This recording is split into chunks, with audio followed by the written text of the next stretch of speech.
Bonjour les Verseaux, j'espère que vous allez bien. Je suis heureux de vous retrouver aujourd'hui pour un nouveau format de vidéo, le tirage astrologique du premier semestre 2025. Pour ceux qui ne connaissent pas encore ce tirage, il s'agit d'un format qui combine l'astrologie et le tarot. Nous allons explorer ensemble les 12 maisons astrologiques, chacune représentant un aspect clé de votre vie, comme votre identité, vos relations, votre carrière ou encore votre spiritualité. Ce tirage couvre un semestre complet, donc n'hésitez pas à revenir le regarder régulièrement. Certaines choses peuvent ne pas vous parler immédiatement, mais elles prendront tout leur sens un peu plus tard au fil des mois. Aussi, pour ce tirage, je vous conseille de regarder votre signe solaire, mais aussi votre ascendant et votre signe lunaire, pour obtenir une vision plus complète des énergies qui vous entourent. Installez-vous confortablement, prenez un thé ou un café et préparez-vous à recevoir les énergies et les conseils pour ces prochains mois. C'est parti! Pour la maison 1, nous avons l'impératrice.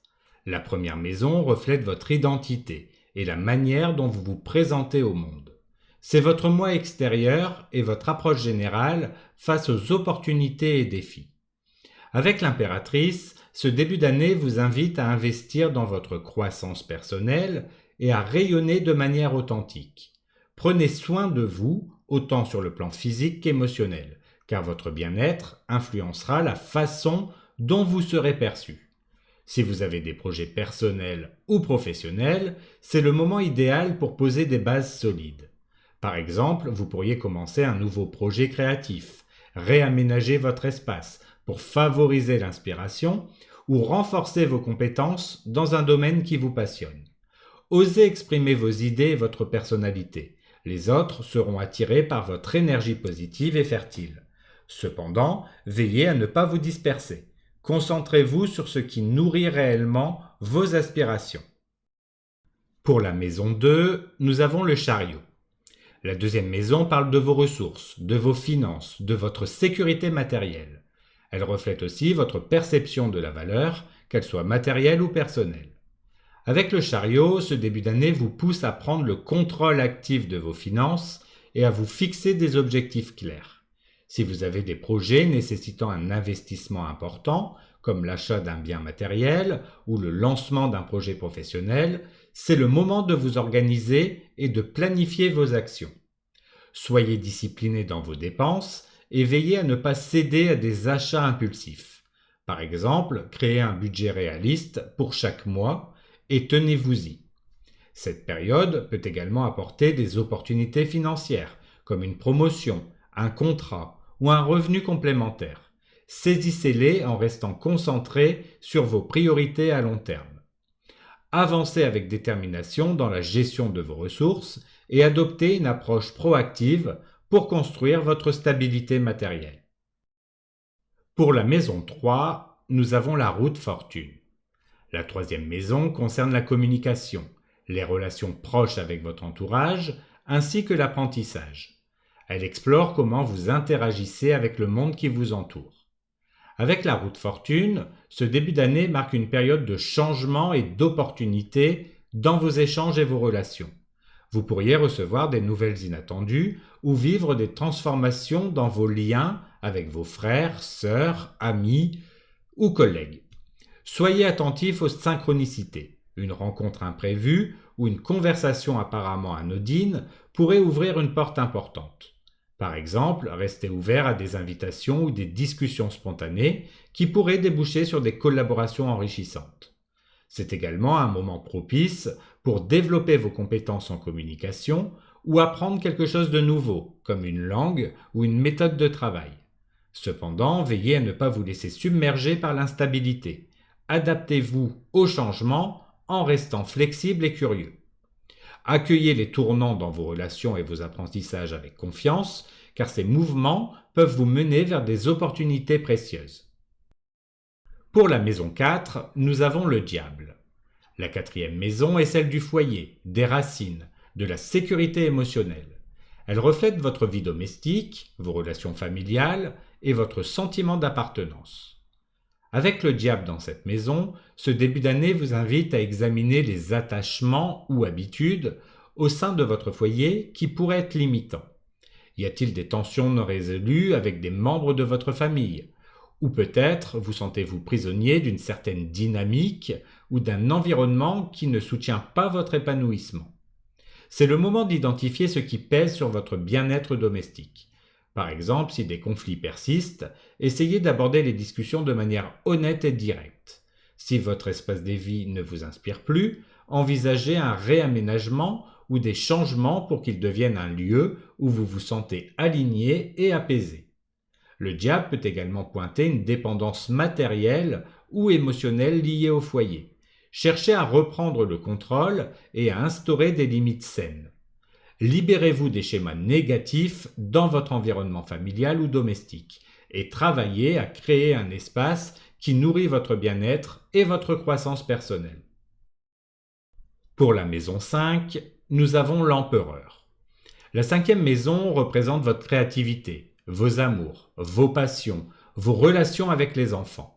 Elle reflète votre capacité à exprimer votre individualité et à trouver du plaisir dans vos projets. Avec l'empereur dans cette maison, ce début d'année vous invite à structurer vos passions et à prendre une approche réfléchie dans vos relations et vos projets créatifs. Si vous travaillez sur un projet artistique ou entrepreneurial, c'est le moment de lui donner une direction claire en établissant des bases solides et des objectifs concrets.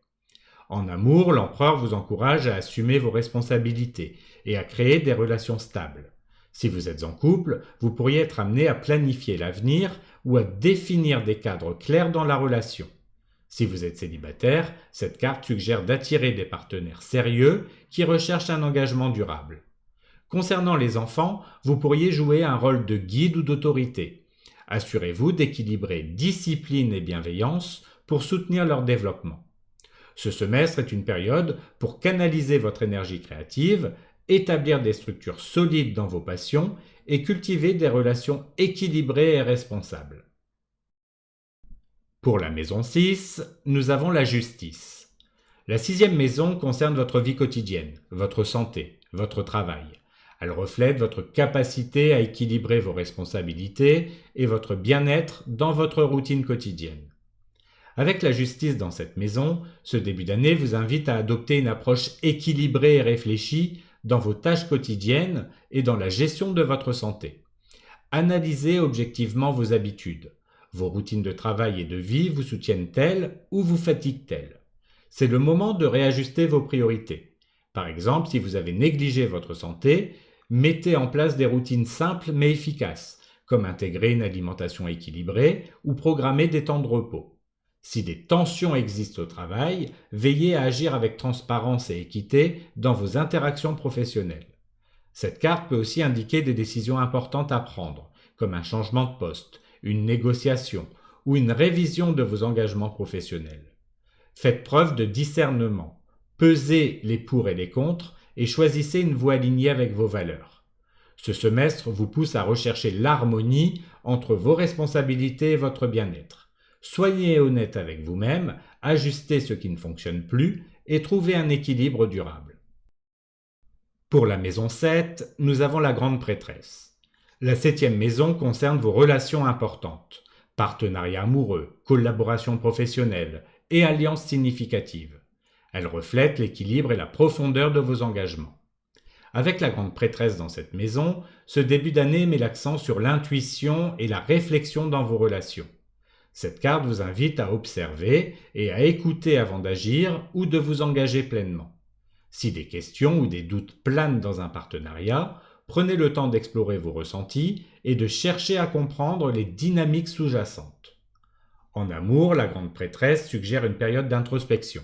Si vous êtes en couple, c'est le moment d'approfondir la connexion émotionnelle et spirituelle avec votre partenaire en abordant les non-dits ou en cultivant une compréhension mutuelle.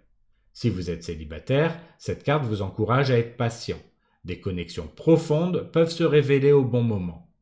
Sur le plan professionnel, soyez attentif aux intentions des partenaires ou collègues avec qui vous travaillez. Prenez soin d'évaluer les propositions ou collaborations en profondeur avant de vous engager. Ce semestre vous invite à ralentir, à faire confiance à votre intuition et à privilégier des relations fondée sur la sincérité et la réciprocité. Donnez à vos relations le temps de se développer naturellement et en profondeur. Pour la maison 8, nous avons le monde. La 8e maison représente la transformation profonde, les finances partagées, les héritages et les renaissances personnelles. Elle est aussi liée à votre relation avec le changement et les cycles de vie. Avec le monde dans cette maison, ce début d'année marque une phase de réalisation et de clôture dans les domaines de transformation et de partage.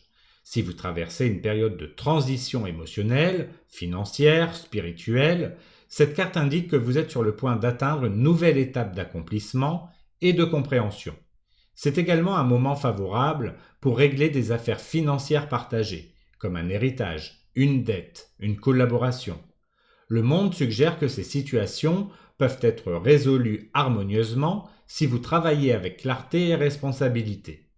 Sur un plan personnel, cette carte vous encourage à embrasser les transformations avec gratitude. Vous pourriez enfin libérer des schémas anciens et laisser derrière vous des situations ou des croyances qui ne vous servent plus. Cette carte célèbre également l'intégration. Après un processus de changement, vous pouvez maintenant vous sentir plus aligné et complet.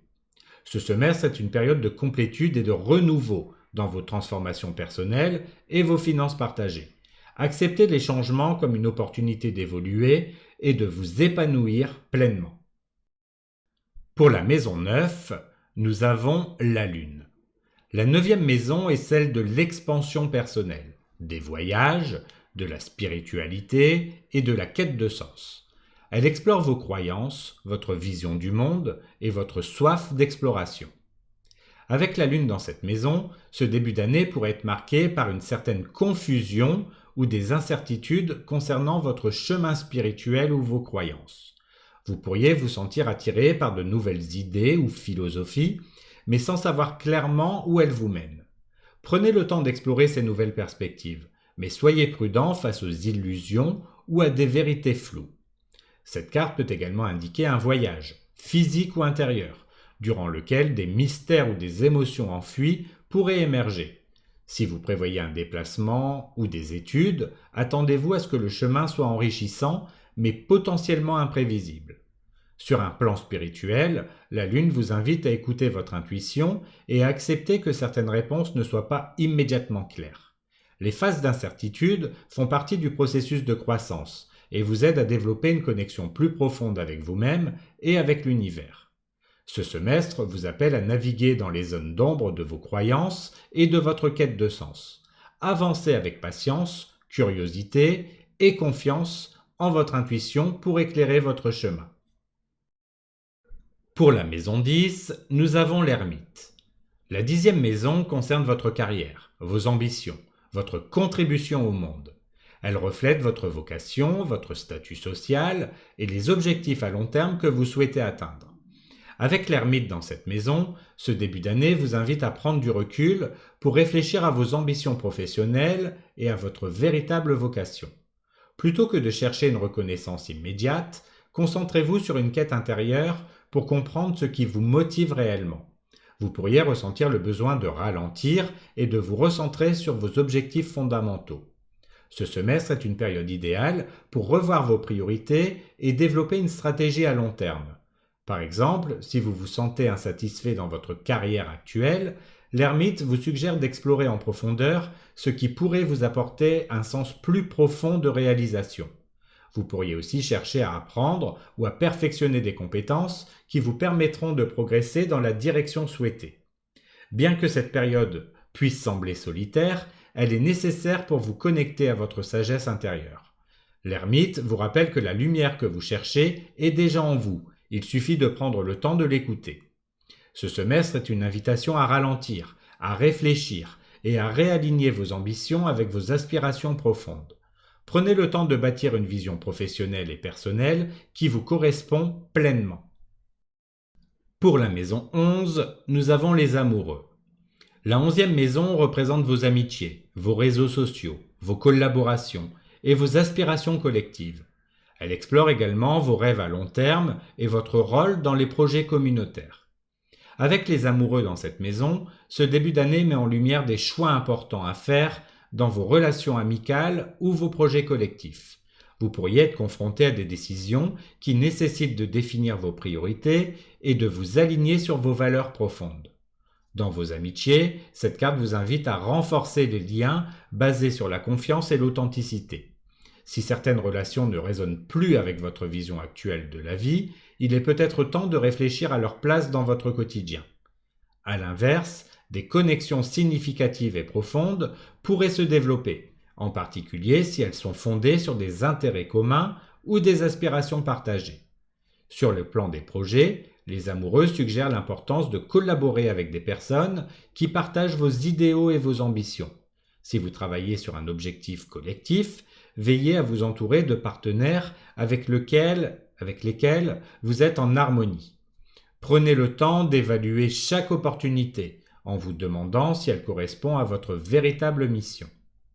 Ce semestre est marqué par des décisions cruciales dans vos réseaux et collaborations. Fiez-vous à votre cœur et à vos valeurs pour bâtir des relations et des projets qui reflètent vos aspirations les plus sincères. Pour la maison 12, nous avons le pendu. La 12e maison représente votre monde intérieur, votre spiritualité et vos processus d'introspection. Elle est également liée aux leçons karmiques et aux transitions profondes. Avec le pendu dans cette maison, ce début d'année vous invite à lâcher prise et à accepter les pauses ou les blocages comme des opportunités de transformation intérieure. Plutôt que de forcer les choses, prenez le temps de revoir vos priorités et d'adopter une nouvelle perspective sur les défis que vous traversez. Cette période est idéale pour explorer votre spiritualité et plonger dans une réflexion profonde sur vos schémas de pensée ou vos croyances limitantes. Par exemple, engagez-vous dans des pratiques comme la méditation, le journal intime ou des lectures inspirantes pour nourrir votre évolution intérieure. Le pendu vous demande également de laisser aller ce qui ne sert plus votre bien-être, qu'il s'agisse de peur, d'attachement ou de mode de vie obsolète. Ce sacrifice temporaire vous permettra de renaître avec plus de clarté et de sérénité. Ce semestre est une invitation à l'introspection et à l'acceptation des transitions. En ralentissant et en adoptant une nouvelle perspective, vous découvrirez des vérités profondes qui éclaireront votre chemin spirituel. Voilà, c'est la fin de ce premier tirage astrologique pour le premier semestre 2025. J'espère qu'il vous apportera la clarté nécessaire pour passer au mieux ce semestre. Consultez-le plusieurs fois si nécessaire. Merci pour votre écoute. Prenez soin de vous et à bientôt pour une nouvelle